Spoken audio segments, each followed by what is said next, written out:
Bit of chemistry today. Kev's baling, I'm spraying, Dad's on holidays. The show must go on. This weather is like motoring things along. Crops that you think, oh, we'll get that in a day or two to spray. By the time you get into them, you're thinking, should have sprayed this 5 days ago. These drums are needing cleaned out. They didn't get a full wash out the last time I was at it because I just filled up with water the night before and then put glyphosate in using just the recirc on a sprayer, so you're not cleaning out with clean water. Just doing my first boom repair.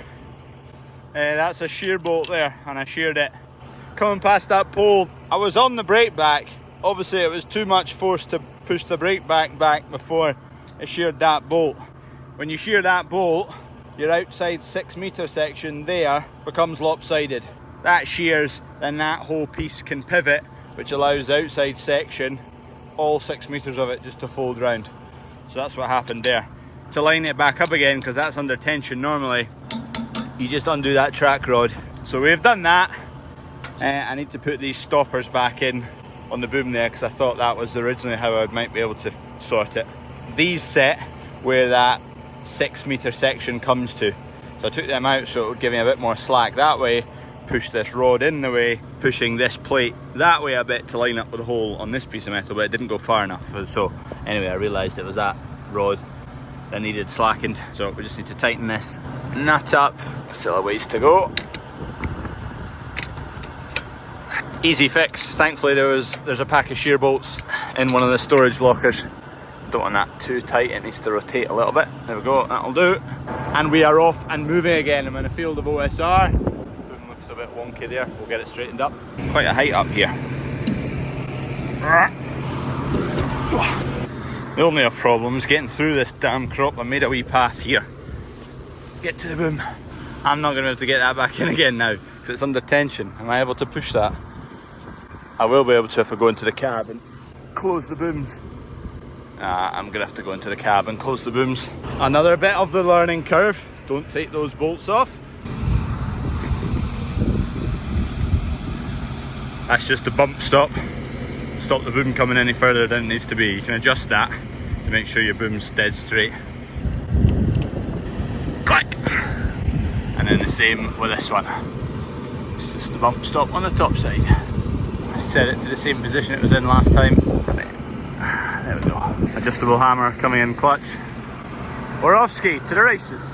I'm quite thankful that I sheared that bolt right now, because I came out and noticed a wire hanging underneath there. It had come out between the fiberglass seam and the steel there. It was hanging down, and if I'd driven too much further I would have ripped the wiring out for whatever it was. We'll wait and finish this, and then we're going to nip up and see Kev because he's bailing and there's been a bit of bother and it wasn't netting right.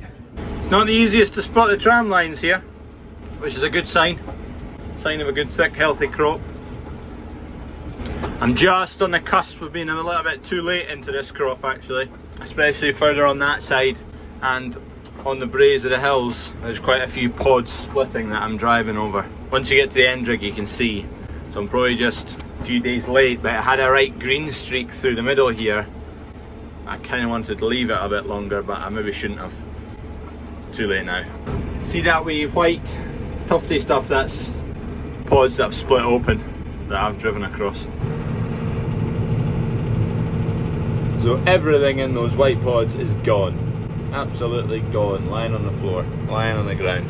It probably looks worse than it is, and obviously it's just the tram lines, but it's still gone nonetheless. Job done. We're just heading up to see how Kev's getting on up here.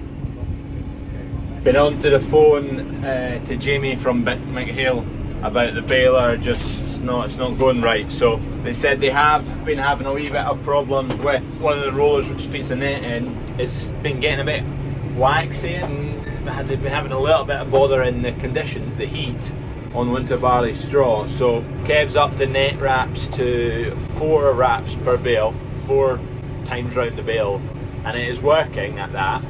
We normally run it at 2.5. It's not working at that, it's not working at 3, but it's working at 4.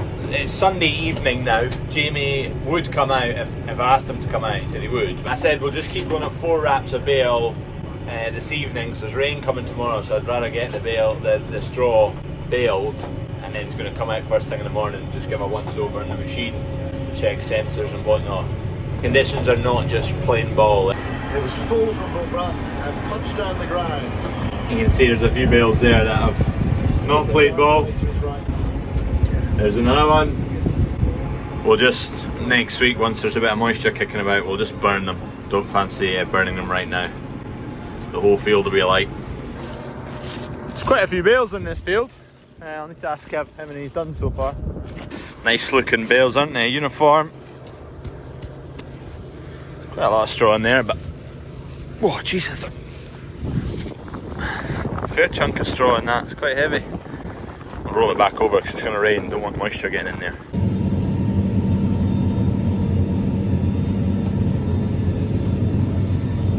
Stopped for double the time as well. You're a wee bit along, It's getting on fine now, apart from the fact there's just a lot of net going on, but I'm not worried, let's just keep the foot down. Right, I'm going back up to yard 1, no, yard 2. Yeah, come on dog, come on, come on! Let's get these steps fixed. Because they're like point way further down now and they're right awkward to get in. Normally they sit about there. They're nice to climb up, but because I've buckled them. Go on in, Mutt. Could do is maybe a wee mat there for when the dog jumps out. I'm going to give it a wee bit of a power wash as well. Spotless-ish.